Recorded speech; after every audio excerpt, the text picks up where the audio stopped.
कभी ऐसा महसूस हुआ है कि जिंदगी बस एक जगह रुक सी गई है, आगे ही नहीं बढ़ रही? आज हम स्वरूप सिंह राजपूत के एक वायरल वीडियो से निकले एक बहुत ही पावरफुल आइडिया को समझने वाले हैं। ये आइडिया ठीक इसी अटकी हुई जिंदगी से बाहर निकलने का रास्ता दिखाता है। तो चलिए शुरू करते हैं। ये सोचकर ये अजीब लगता है ना कि 2020 का लॉकडाउन मानो कल की ही तो बात थी, पर असल में देखिए करीब करीब 6 साल होने को आए हैं। और यही वो चौंकाने वाला सवाल है जहां से ये पूरी बातचीत शुरू होती है कि इन बीते सालों में सच में क्या बदला है। ये महसूस किया है कभी कि हम सोचते हैं कुछ करेंगे, नए साल के रेजोल्यूशन बनाते हैं और पता ही नहीं चलता कब साल खत्म हो जाता है। 2021, 22, 23 सब बस उड़ गए। ये एक बहुत ही फ्रस्ट्रेटिंग साइकिल है ना। और आज हम यही समझने वाले हैं कि ऐसा होता क्यों है और इससे बाहर कैसे निकला जाए। अब यहां एक थोड़ा चौंकाने वाला आइडिया आता है। क्या हो अगर हमारी ये नॉर्मल जिंदगी जिसे हम सामान्य मानकर जी रहे हैं वो असल में एक जेल हो? मतलब हम औसत या कहें तो मीडियोकर होने के इतने आदी हो चुके हैं कि हमें अब वही ठीक लगने लगा है। ठीक उसी तरह जैसे कोई सड़क पर रहने को मजबूर हो और कुछ समय बाद उसे वही अपनी असलियत लगने लगती है। और जब हम इन दोनों तरह की जिंदगियों को आमने सामने रखकर देखते हैं ना, तो एक बहुत ही असहज करने वाली सच्चाई सामने आती है। ऊपर से देखने में भले ही कितना भी फर्क लगे, लेकिन दोनों की जड़ में एक ही प्रॉब्लम है, ग्रोथ का ना होना और ये मान लेना कि बस जिंदगी ऐसी ही है। तो सवाल ये है कि इस अनदेखी जेल से निकला कैसे जाए। इसका जवाब एक कमाल की सच्ची कहानी में छिपा है। एक ऐसी कहानी जो दुनिया की सबसे खतरनाक जेल से भागने की है। इस जेल का नाम था अल्काट्राज, अमेरिका की सबसे सिक्योर जेल। यहां से भागना इम्पॉसिबल माना जाता था। चारों तरफ बर्फीला ठंडा पानी और 24 घंटे गार्ड्स का पहरा। लेकिन फिर भी एक रात 3 कैदियों ने वो कर दिखाया जो नामुमकिन था। फ्रैंक मॉरिस और उसके 2 साथियों ने वो भाग निकले। उन्होंने एक ऐसा प्लान बनाया और उसे पूरा किया जिसके बारे में किसी ने सोचा तक नहीं था। पर कहानी में ना एक ट्विस्ट है। एक चौथा कैदी भी था, वो इस पूरे प्लान का हिस्सा था। लेकिन जब भागने का वक्त आया तो वो अपनी कोठरी से बाहर ही नहीं निकला। क्यों? जरा सोच कर देखिए। आजादी का रास्ता सामने खुला है, लेकिन कोई अपनी कोठरी में ही रह जाना चुने। उस चौथे कैदी ने यही किया। वो इतना डर गया था कि उसे जेल का जाना पहचाना माहौल आजादी के अनजाने रास्ते से ज्यादा सुरक्षित लगा। और असली बात तो यह है कि अगर वो पकड़े भी जाते तो सजा क्या थी? बस कुछ दिन एक अंधेरी कोठरी में अकेले रहना। मतलब आजादी के लिए एक बहुत छोटी सी कीमत है ना। फिर भी बस इतने से डर ने बाकी सभी कैदियों को रोक रखा था। और यही वो सवाल है जो हमें खुद से पूछना है, क्या हम भी कुछ अलग हैं?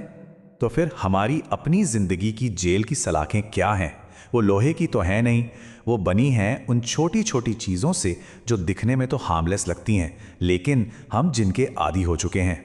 इसे समझाने के लिए एक बंदर के जाल की कहानी है। एक शिकारी ना एक छोटे मुंह वाले बर्तन में मूंगफली रख देता है। बंदर हाथ तो अंदर डाल लेता है, पर मूंगफली पकड़कर मुट्ठी बाहर नहीं निकाल पाता। आजाद होने के लिए उसे बस मूंगफली छोड़नी है, पर वो कभी नहीं छोड़ता। ये कहानी बिल्कुल हम पर फिट बैठती है। हम भी छोटी छोटी खुशियों को इतनी जोर से पकड़ लेते हैं कि अपनी बड़ी आजादी ही दांव पर लगा देते हैं। जरा सोचिए, वो मुट्ठी भर मूंगफली बंदर का जाल है और हमारा जाल सोशल मीडिया की नोटिफिकेशंस, वेब सीरीज, फालतू की गॉसिप। बंदर की कीमत उसकी आजादी थी, हमारी कीमत हमारी पूरी जिंदगी। हम एक नोटिफिकेशन या एक एपिसोड मिस करने से डरते हैं और इस चक्कर में हम अपनी पूरी जिंदगी मिस कर रहे होते हैं। अपने दिमाग को ना एक कंप्यूटर की तरह समझिए जिसकी रैम लिमिटेड होती है। हमने अपनी इस मेंटल रैम को social media, web series, gossips जैसी फालतू चीज़ों से इतना भर दिया है कि जब किसी ज़रूरी काम की बारी आती है तो हमारे दिमाग के पास प्रोसेसिंग पावर ही नहीं बचती। बस 5% स्पेस ज़रूरी काम के लिए है। सिस्टम क्रैश होना तो तय है। तो अब सवाल है कि इस आदत के लूप को कैसे तोड़ा जाए। इसे समझने के लिए एक और कहानी है, एक लड़के की जो एक जादुई पत्थर ढूंढ रहा था। यह कहानी दिखाती है कि हम अपनी जिंदगी बिना सोचे समझे बस आदतों में कैसे जीते चले जाते हैं। उस लड़के से कहा गया था कि हजारों पत्थरों के बीच एक ऐसा पत्थर है जो हमेशा गर्म रहता है और वो किसी भी चीज को सोने में बदल सकता है। तो उसने अपनी खोज शुरू की। वो एक पत्थर उठाता, चेक करता कि वो गर्म है या नहीं, और फिर उसे समंदर में फेंक देता ताकि उसे दोबारा चेक ना करना पड़े। और महीनों तक ऐसा करते करते उसका ये काम एक आदत बन गया। उठाओ, चेक करो, फेंको। वो पूरी तरह से ऑटो पायलट मोड में चला गया था। और फिर एक दिन उसे वो गरम जादुई पत्थर मिला, और इससे पहले कि वो समझ पाता, आदत के मारे उसने उसे भी समंदर में फेंक दिया कि हम भी अपने दिनों के साथ कुछ ऐसा ही नहीं कर रहे। ये लाइन बहुत गहरी है। हम पलों में नहीं जी रहे, हम आदतों में जी रहे हैं। रिसर्च बताती है कि हमारे दिन का लगभग 95% हिस्सा हमारी आदतें चलाती हैं, हमारा अनकॉन्शियस माइंड। मतलब हम अपनी जिंदगी का सिर्फ 5% हिस्सा होश में जी रहे हैं। तो इसमें कोई हैरानी नहीं कि साल के साल कैसे निकल जाते हैं, पता ही नहीं चलता। ठीक है, तो प्रॉब्लम तो अब तक साफ हो चुकी है। अब बात करते हैं सल्यूशन की। आखिर उस सिस्टम को बदला कैसे जाए? हम एल्काट्राज से भागे उन कैदियों से असल में क्या सीख सकते हैं? तो ये था एल्काट्राज से भागने का असली प्लान। देखिए, कोई एक बड़ा जीनियस स्ट्रोक नहीं था। उन्होंने बस किचन से चम्मच चुराए और हर रोज थोड़ा थोड़ा करके दीवार को खोदते रहे। गार्ड्स को धोखा देने के लिए नकली सिर बनाए और धीरे धीरे लाइफ जैकेट भी तैयार कर ली।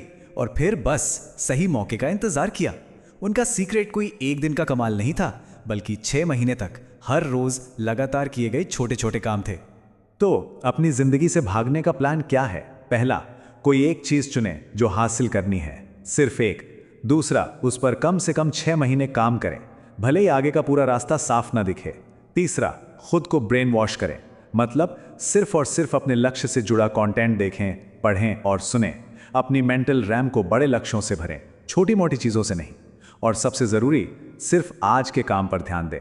आगे का रास्ता अपने आप दिखने लगेगा, क्योंकि क्लैरिटी सोचने से नहीं, करने से आती है। हमें सफलता को भविष्य में होने वाली किसी बड़ी घटना की तरह देखना बंद करना होगा। असली सफलता आज का दिन जीतना है। हमारा दिमाग ना बड़े बड़े लक्ष्यों के बारे में सोच के घबरा जाता है, पैरालाइज हो जाता है। तो इसका तोड़ क्या है? उस बड़े लक्ष्य को भूल जाइए, बस आज जो करना है उस पर फोकस कीजिए, सिर्फ आज का काम। जिस जादू की हम तलाश कर रहे हैं वो भविष्य में नहीं है, वो जादू आज में है, अभी में है। अगर आज का दिन सफल रहा तो कल अपने आप सफल हो जाएगा। ये एक छोटा सा मेंटल शिफ्ट है, पर यकीन मानिए ये सब कुछ बदल देता है। तो आखिर में बात यहीं आके रुकती है। जेल का दरवाजा खुला है। चुनाव कल क्या करना है उसके बारे में नहीं है, चुनाव इस बारे में है कि आज क्या करना है। तो आज वो कौन सा छोटा कदम होगा